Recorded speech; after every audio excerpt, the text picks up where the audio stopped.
بسم اللہ الرحمن الرحیم۔ سامعین ناظرین، مسند احمد کی یہ صحیح حدیث دیکھیں کہ رسول اللہ صلی اللہ علیہ وآلہ وسلم نے فرمایا کہ تم جہاں کہیں بھی ہو، جب میرا امتی مجھ پہ درود و سلام پڑھتا ہے تو میں اس کے سلام کا جواب دیتا ہوں۔ احادیث میں جہاں بھی لفظ درود ہے ادھر مراد درود و سلام ہی ہے،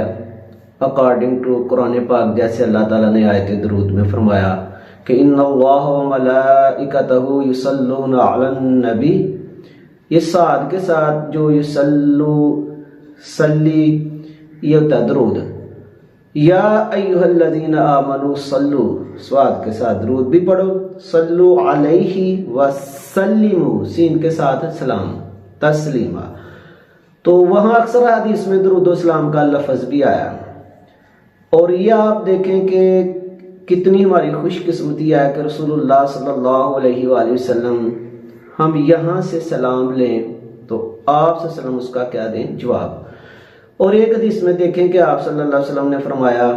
یہ بھی صحیح حدیث ہے جو سکرین پہ چل رہی ہے، کہ آپ جہاں کہیں بھی ہو مجھ پہ درود پاک پڑھتے رہنا،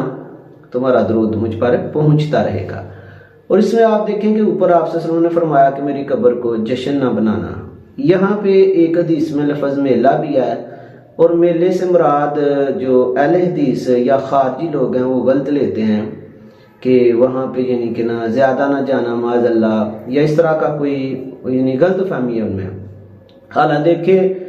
24 گھنٹوں میں کوئی ٹائم ایسا نہیں کہ جہاں پہ رسول اللہ صلی اللہ علیہ وسلم کی قبر انور پہ میلہ نہ لگاؤ، یعنی رش نہ ہو۔ یہاں پہ جشن یعنی میلے سے مراد وہ جشن ہے جو یہود و نصارہ اپنے انبیاء کی قبروں پہ کیا کرتے، یعنی ناچتے اور اس طرح کی غلط روایات، ننگے جو ہے نا وہ طواف وغیرہ کرتے، وہ مراد ہے۔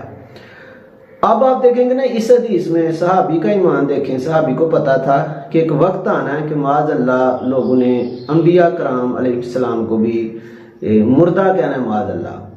ابھی بھی دیکھیں نا کچھ لوگ ہیں، ان کو کہو کہ اللہ کہتا ہے وَلَا تَقُولُوا لِمَن يُقْتَلُ فِي سَبِيلِ اللَّهِ أَمْوَاتٌ، کہ کہنا نہیں مردہ اللہ کے راستے میں جو گئے ہیں، یا وَلَا تَحْسَبَنَّ الَّذِينَ قُتِلُوا فِي سَبِيلِ اللَّهِ أَمْوَاتٌ، یا گمان نہیں کرنا کہ وہ فوت ہوئے ہیں۔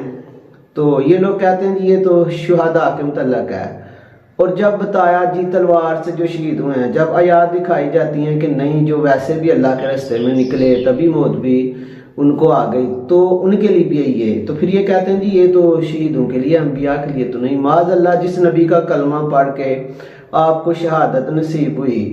آپ کو یہ اعزاز ملا، آپ مسلمان ہوئے ان کی وجہ سے، تو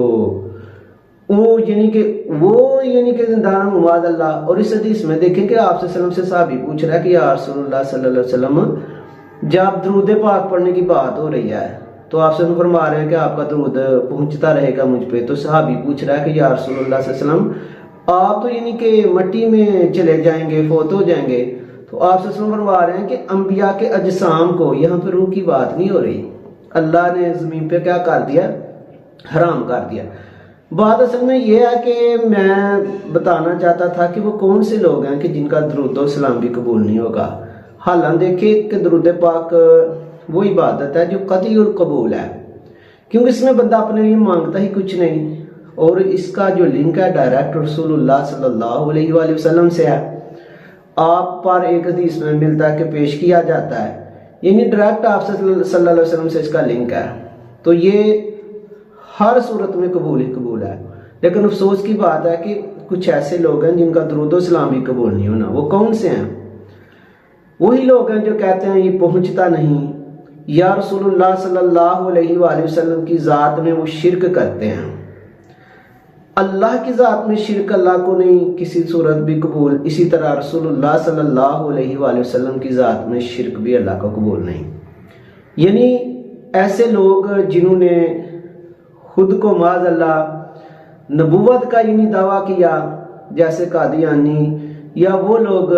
جو ریئلی ان کو یعنی سپورٹ کرتے ہیں اور مسلمانوں کو یعنی مذاق بناتے ہیں۔ آپ دیکھیں نا کچھ لوگ ہیں سوشل میڈیا پہ وہ کہتے ہیں جی وہ پیر میر علی شاہ رحمۃ اللہ تعالیٰ علیہ معاذ اللہ مسلمان جو ہے نا وہ مرزائیوں سے ہار گئے تھے۔ تو